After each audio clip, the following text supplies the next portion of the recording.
All right, the recording is going. You're tuned to 105.5 FM and Alice Chastain. Make sure to tune that in tonight to hear the ball game. 105.5. Yeah, 105 and a half. Or if Marvin Hampton were alive today, he would make me say 105 and 5/10. That is correct. He'd said no points. It's not a point. It's an and 5/10. I remember he was such a great teacher and corrected so much of my horrible grammar, double negatives, and he was just an awesome teacher, and I owe him so much just because he did take time and he really was dedicated to education and pastoring, and I just think the world of Mr. Marvin Hampton, and he always called me Cabbage. So my nickname in his class was Cabbage, and the reason for that is we were diagramming. Do you remember diagramming sentences, Derek? I do. All right, so I said something to my kids about diagramming sentences. They didn't know what I was talking about. we were taking a test one time, and the sentence was the ingredients to the chef's salad were tomatoes, lettuce, and carrots. And as a kid in 8th grade, I always got lettuce and cabbage confused. I didn't know which one was which. And for some reason, my brain wrote down cabbage. And then Nancy Kettner, I don't know if you remember her. I remember Nancy. Yeah. She was grading my paper. She says, Mr. Hampton, what if the person wrote down cabbage instead of lettuce? And he said, who did that? And she says, Tim. And he said, he slammed his hand down on the desk. He says, count it wrong. And from that day on, he called me Cabbage. Cabbage. Yeah, so that was my nickname throughout high school. Right. Sheriff, how are you doing this morning? morning? I'm doing well, doing good. Welcome back to this program. We've done this a time or two now. A few times. It's been almost 3 years now, I guess. Has it been that long? Yeah, it has. Well, it's been, almost 3 years. November. And I think this is going to be a painful show because you're performing a live root canal today. Tell us about that photo on Facebook. We had one of my deputy's granddaughters was at the sheriff's office yesterday or day before. I don't remember what day it was now, but I was coming through my office and she was standing in the hall just sobbing. I mean, she was crying just dreadfully. Mm-hmm. And I couldn't figure out what was wrong with her, and I finally figured out that she had a loose tooth, and they were trying to get her to pull the tooth, and she didn't want it pulled. And well, I've been there. Yeah, and in my life, I've had the opportunity to pull lots of kids' teeth. When I was pastor at Vengeance Creek, I pulled about every kid's tooth in church, and it's just something that I don't know how, but that was my forte of pulling teeth. My wife hates it. She don't want to talk about it. She don't want to see it. She don't want to be in the same room. Really? Yeah, but it doesn't bother me. So I told Sydney, I said, well, I can pull the tooth. And, of course, she didn't want to, but she crawled up in my lap. And so I used my little techniques on getting her to wiggle it herself and use her tongue and, wiggling her own tooth until she finally let me touch it. And as I was wiggling it, I just kind of popped it out of there real quick, and she was so happy that she got her tooth out of her mouth. It had been in there for a while. It was starting to get a little infection around it. And so she was so happy that she got it out of her mouth and everything. And so her family was there at the sheriff's office, and they just couldn't believe that she let me pull her tooth. What was her name? Sydney. Sydney, yeah. Okay. And so she let me pull her tooth, and it was, everybody was happy after that, so it was a good day. And but Tim wanted a root canal. yeah. So this sweet little picture of this little girl sitting in. It's on our Facebook page. If everybody wants to go view it. It's on the sheriff's Facebook page in WKRK's. This sweet little picture of and the caption was, "The sheriff's work is never done." Right. And so I pretty much turned that into a shameless promo for people to tune in to 11:05 Friday for our show on my page. And well, what was funny about it is I told Sydney, I said, that tooth I believe is going to be worth at least $5. I think it's at least a $5 tooth. And she looked at it and she said, I think $1,100. I said, well, if you can get $1,100 out of Tooth Fairy, go after it. But I think it's about a $5 tooth. I was listening to Bill Gaither's homecoming radio show last night in the 7 o'clock hour here, and they were talking about one of them was talking about pulling the tooth of one of their little girls, her first tooth, and the tooth fairy left $1, and so the dad was explaining. He goes, $1 is really not a lot for a hole in the head. Right. And then the little girl just looked up and says, what did she say? Oh, cutbacks or budget Yeah, budget cuts. cutbacks. Yes, Yeah. budget cuts. Yeah, that's it. That's it. Sometimes we do have those That's budget right. cuts. We have those budget cuts, so a tooth is worth $1 right now. Well, this was our post-ecliptic show. We had a fun time last week. We did. With you and Robin, and we had a tremendous response to the video feed that we did. Right. There's a lot of information, and folks really appreciated that.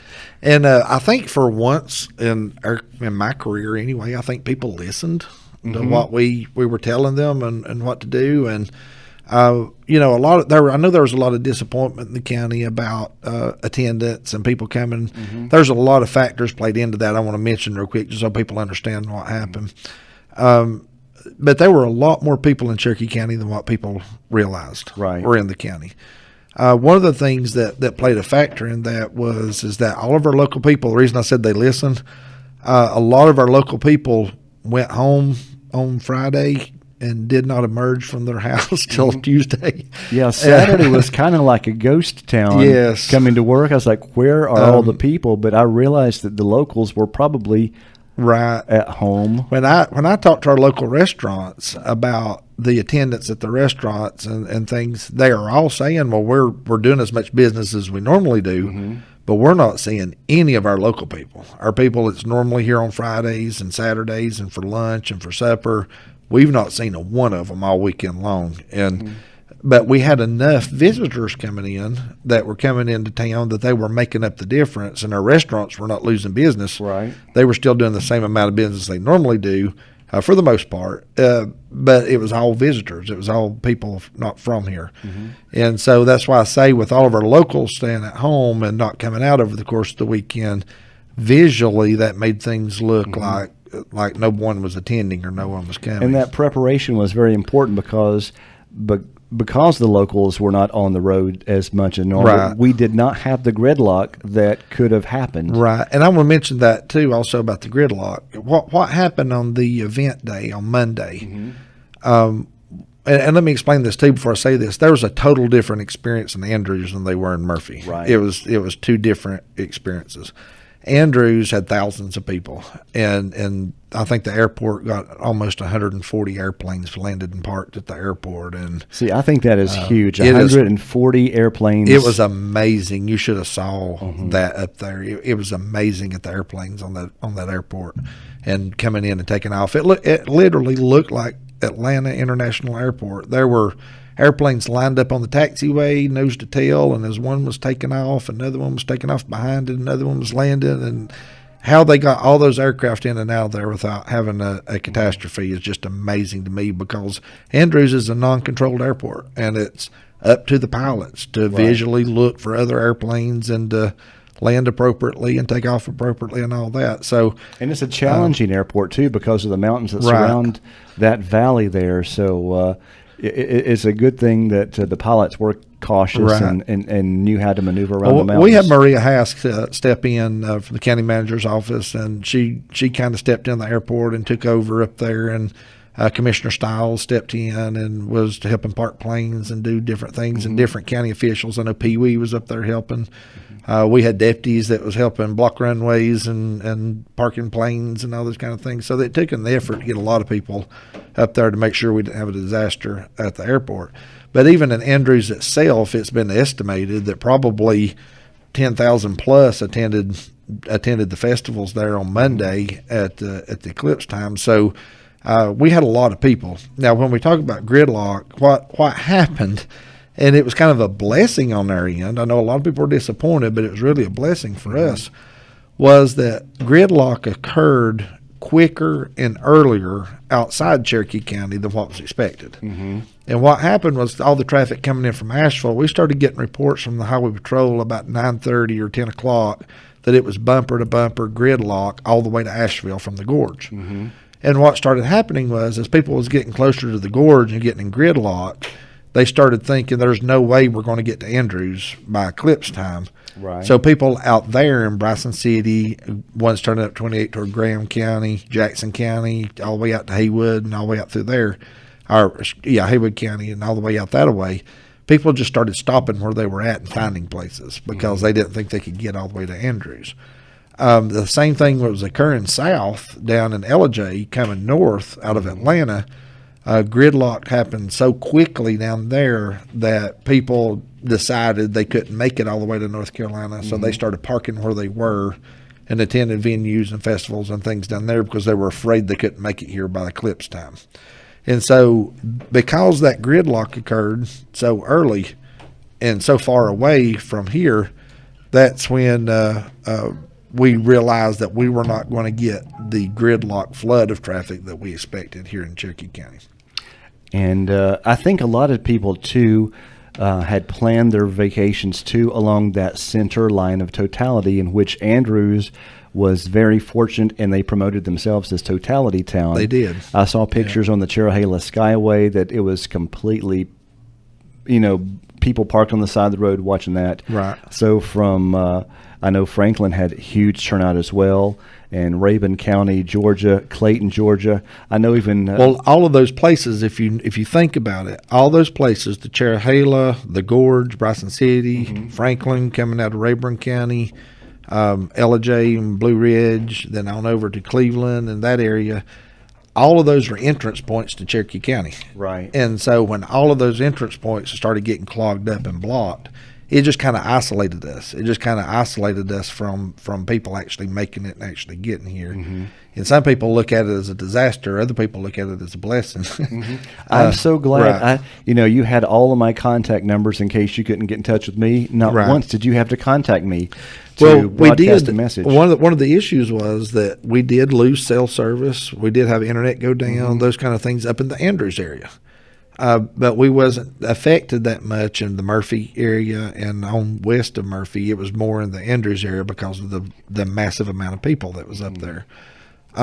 People predominantly in the Murphy area kind of view the festivities and the booths and the things that were set up as kind of a failure. People in the Andrews area considered it a great success, you know. And like I say, it was two different events that kind of happened depending on where you were in the county. And both towns did a wonderful job planning for these events. Right. A lot of things going on at the Conahita Park. Right. Like you said, they didn't see the attendance they were hoping for at Conahita Park. Right. But we also did not see the problems. And like I say, I think it was because of things that was outside the control of the officials, outside of the control of the towns. And it wasn't that Murphy did bad planning. It wasn't the fact of that they didn't advertise or whatever. It was the fact of just these totality of circumstances prevented the people from getting here. Right. And so I commend all the officials, to Murphy, Andrews, the county, everybody for all the great hard work and planning they put into this. As far as the county's concerned, in our efforts and the things that we did through emergency management and through the sheriff's office and everyone else, Highway Patrol, Wildlife, TVA, Forest Service, EMS, fire departments, everyone around, I consider it a great success for what we accomplished during this time. And if nothing else, it was a wonderful training experience that we can't get for disasters that we can't get in any other time. We were running EOC centers, emergency operations centers. We were running dual dispatch. All fire departments were out. All law enforcement was out. Everyone was out there, and we learned some valuable lessons through this whole thing that will help in the event of a disaster, in the event of another tornado or a blizzard or airplane crash or anything that may happen. We learned valuable things during this effort that will help and benefit the county in the future. So I consider none of it a waste of time or none of it a bad effort. I think it was just a wonderful training experience and a wonderful experience for everyone in emergency management. Oh, that's good. And that is something, an eclipse only happens every so often. And this is a situation that was we could predict. Right. And we can't predict natural disasters. That's one of those things. So just having that variable training to be prepared for that many people or that many things that could go wrong, yeah, that is a very valuable thing that you can plan for. Did you notice an increase in 911 calls or any additional crime from Actually, I think it's because everyone was staying home in the county that our actual crime was less than normal. And what happened was, one of the things we did at the sheriff's office, I think contributed to this, was the fact of that we had multiple shifts, multiple people out all over the county, Right. and we were highly visible everywhere throughout the county. One of the things I want to say as far as our efforts at the sheriff's office, I would love to do this once every few months myself. Right. And the reason being is because we actually, our response times are somewhere in the average of about 10-minute average to a call, 10 to 14 minutes on a normal day. And our response times was cut down to less than 2 minutes. And so when calls were coming in over the weekend and things were happening, we had an officer very close, very nearby. In less than 2 minutes, you had anywhere from 1 to 3 officers at your doorstep within just a couple of minutes. So we were very blessed on that, and we're able to cut those response times down and be visible to deter crime and those kind of things. And I want to say this to the community out there, and I understand if any commissioners are listening, I understand that we can't put an officer in every driveway of every neighborhood Right. in the county. I understand that. But this is just a wonderful example of having more presence, having more people out there can be proactive and deter crime. I think over the course of the weekend, we only had 1 trespassing call over the weekend. Wow. I think there was like 1 larceny over the weekend, and just one or two breaking and entering calls that the officers were there to deter it before it got going or before the person could break in. We had 1 break and enter in progress, and the officers deterred it where the person took off running before they could get to break in because the officer arrived on scene. And so that just kind of shows you what can happen with the county if we can get more officers out there and get more presence out there. We could be proactive instead of reactive. Right.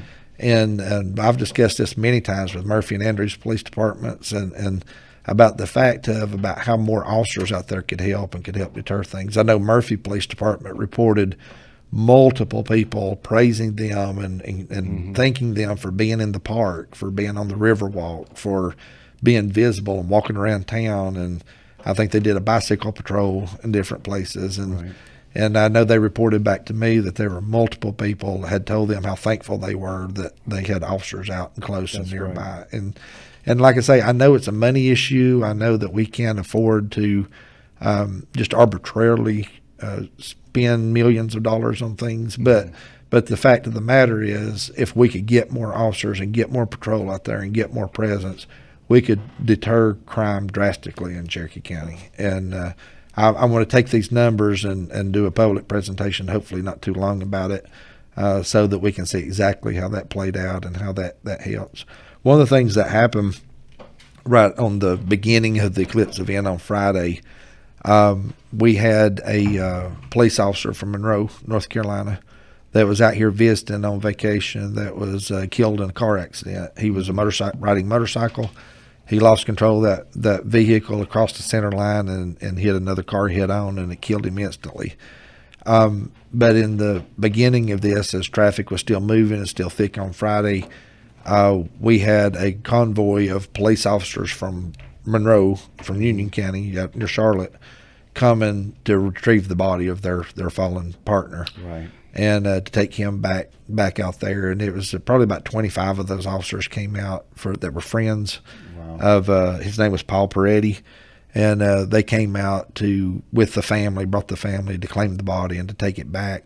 But one of the things we were able to do is, with the amount of officers and people we had out, we were able to navigate through traffic and block intersections and to get that procession through without being disrupted, without there being any accidents or problems or anything like that. And they were so appreciative. I know they were. I saw their post, how thankful they were for your hospitality, your officers, and the fact that you just cared enough to make that happen for them. Yeah, they were so appreciative of the fact of that, how everyone stepped up in Cherokee County. And through the course of this and helping these officers get through here, and the visitors that came in, and the hospitality that was shown to people in general, I can't tell you the number of people over the course of the weekend and Eclipse Day that made comments of they didn't understand how beautiful this area was and how great of an area it was, and they're looking at buying homes and coming back and buying real estate here and wanting to move here and that kind of thing.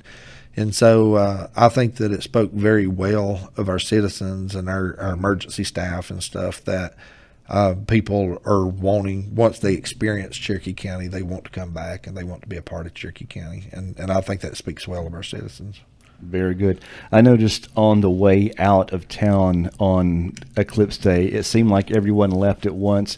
I was watching the Google traffic maps on my computer screen just to watch, because it shows you how fast or slow the traffic is moving, and the green line means, everything's moving fine. Right. But there were red lines showing, all the way from Murphy out 64 down toward Blairsville, really slow traffic.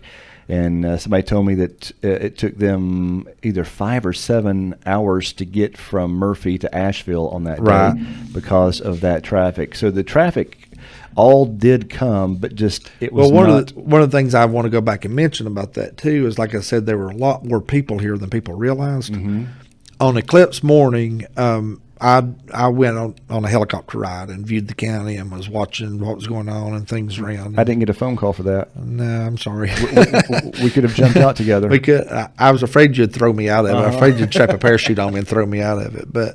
But one of the things we noticed, and actually Chief Deputy was in a separate helicopter doing a different area, and one of the things that we had noticed while we were flying was that developments that we know around the county that have a lot of rental houses, that have a lot of rental properties, we were looking at these as we were flying and noticed that every rental house that we knew about, or every rental property we knew about, had 2, 3, 4, and some 5 cars in the driveway, RVs parked, and those type of things. And what had happened was people had trickled in here over the course of the week, and had went to these rental places and basically done their own barbecues and their own things, and really didn't get out and visit the festivals and those type of things. They more stayed in and just kind of did their own thing, waiting on the eclipse to happen. And what happened was, after the eclipse, then you started seeing people getting in the cars and leaving and going back. My sister-in-law was in town from Asheville, and she did not leave my house till about 6 o'clock or something of that nature.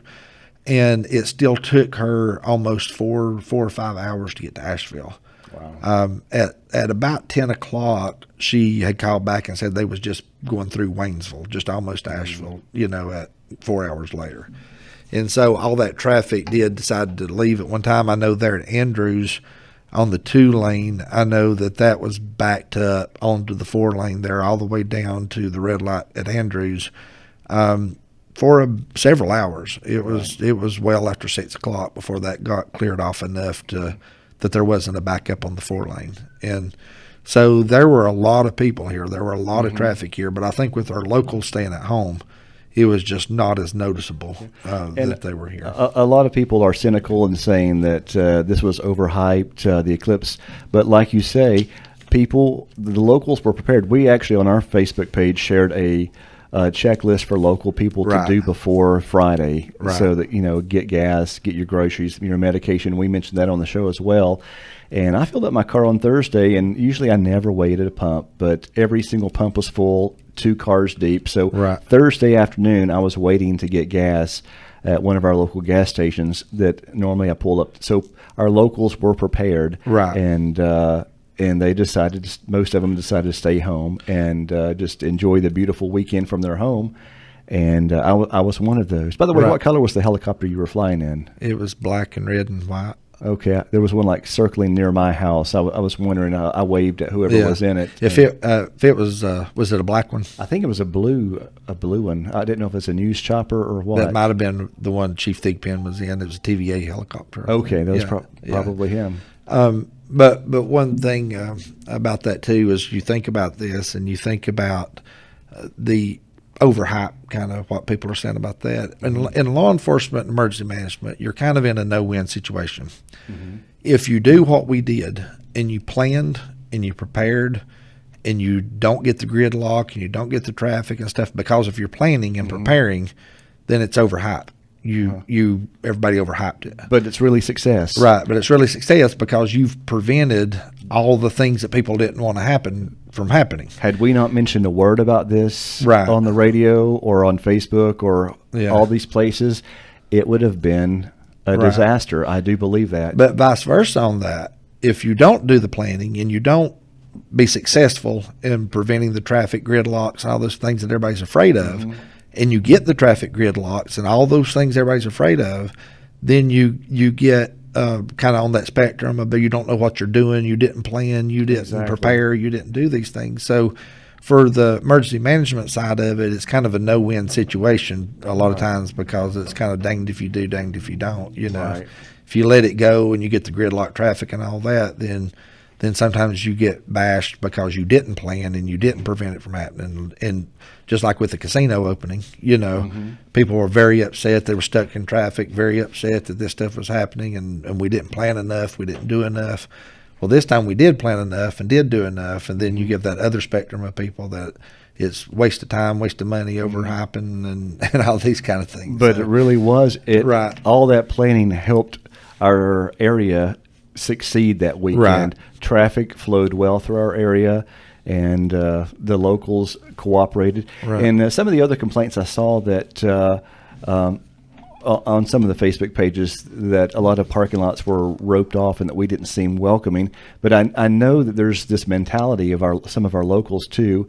Well, if somebody falls and gets hurt on my property, I'm going to get sued by that person, not knowing who's going to be there. So I think that explains we're not really a non-welcoming people, but we kind of are worried about liability issues. And the bottom line is this, is when you own a piece of property, you can do with that property whatever you choose to do with it. And so it's one of those things where I don't fault people for whatever they choose to do with their property. If they choose to let 1,000 people park on it, or if they choose to rope it off, it's their property. They can make that decision whichever way they want to do it. You know.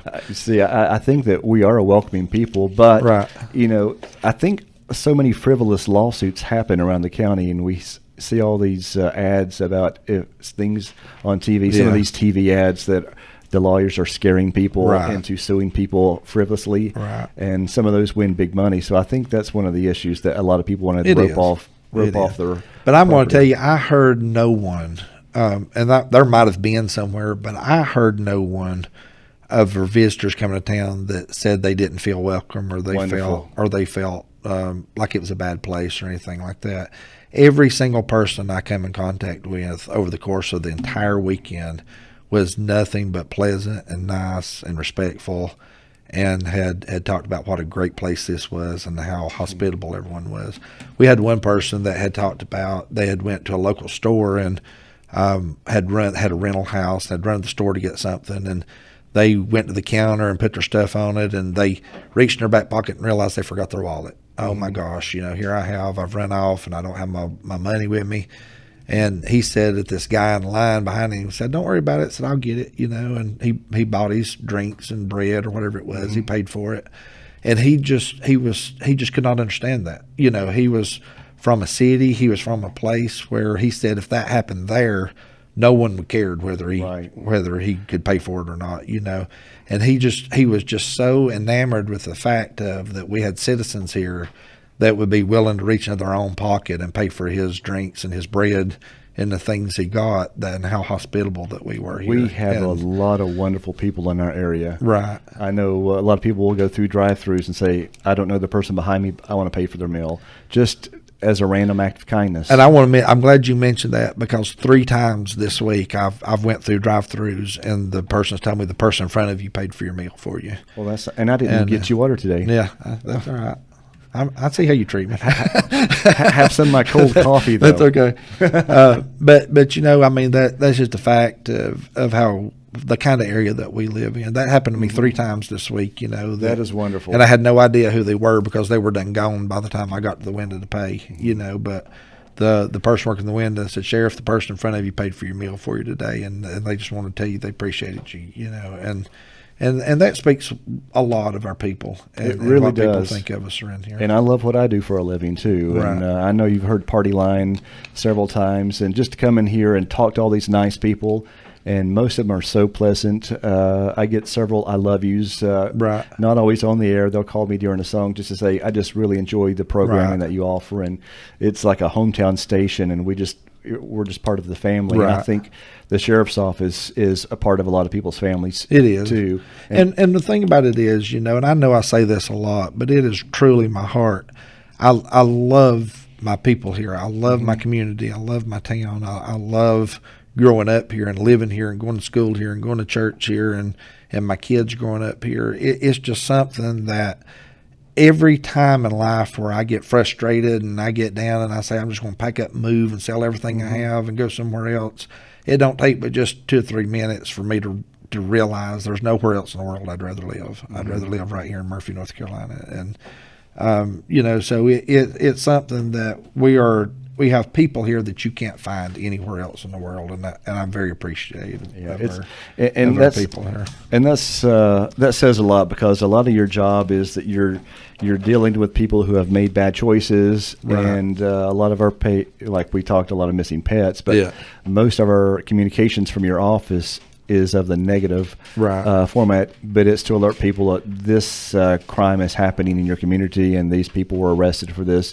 major crime. So it's kind of an alert. Right. But it would be, we just don't write positive press releases. I wish we had a lot more of those. That's why I put the ones like the tooth pulling on there. I love that one. It's good to every once in a while get something to come out that is not about crime. It's not about bad things that's happening. It's just something lighthearted and something to show a different side of what's going on out there.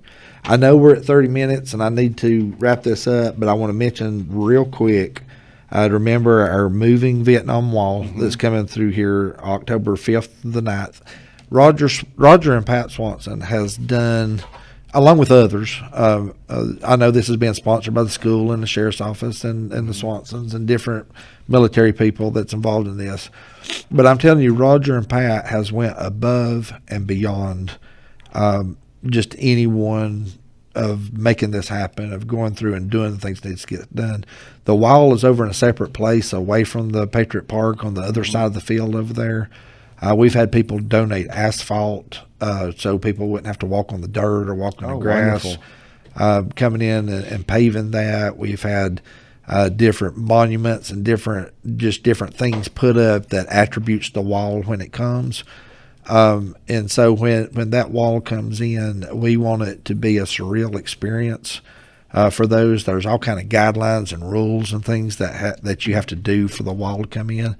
But Roger and Pat has not only met those rules, but they've went above and beyond to make it a great experience for Vietnam veterans and families of Vietnam veterans that come in that wall. So I encourage people to please attend that and come out there on October the 5th through the 9th and take part in that and view that wall. And they're still looking for volunteers. If you need anyone to help, or if you want to help, please contact Pat.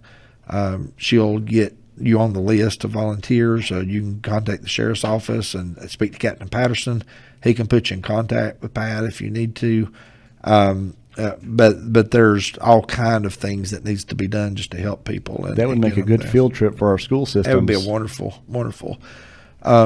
The thing about that too also is on that moving wall is trying to just get the information out there and make sure that people understand that this don't come free, that it costs, I think, about $5,500 just to get it here. And that's not counting what people's donated, the time and effort that Roger and Pat's put into this. But it costs about $5,500 just to get the wall here. So if you would like to donate anything toward that, toward making a monetary donation to pay for that wall or to help pay for that wall, please either contact Roger or Pat Swanson to make that donation, or you can contact Captain Patterson at the detention center. He'll make sure that the money gets there to them. We can't take up money through the sheriff's office for sheriff's office things, but this is a donation to help Roger and Pat pay for getting the wall here. So I'm trying to find the GoFundMe page. There's a GoFundMe page that people online. Right. Let's see. Vietnam Wall. I know there's one for Cherokee County, and I shared it on our Facebook a while back. But you can just go to GoFundMe.com and search for the Vietnam Wall in Cherokee County, and it will. Or I think they even do it by zip code too. I think so. Sort for different causes in the area, and you can do monetary contributions on GoFundMe.com. And real quick before all gets mad, I'm running along again. Just remember that school starts on this coming Monday, so be safe out there. Kids need to start going to bed of a night and getting used to getting up in the morning. Watch out for those buses too. Buses will be on the road Monday morning. It's just getting back into the swing of things, and so be very, very careful out there. And not just of a morning, but also of an evening.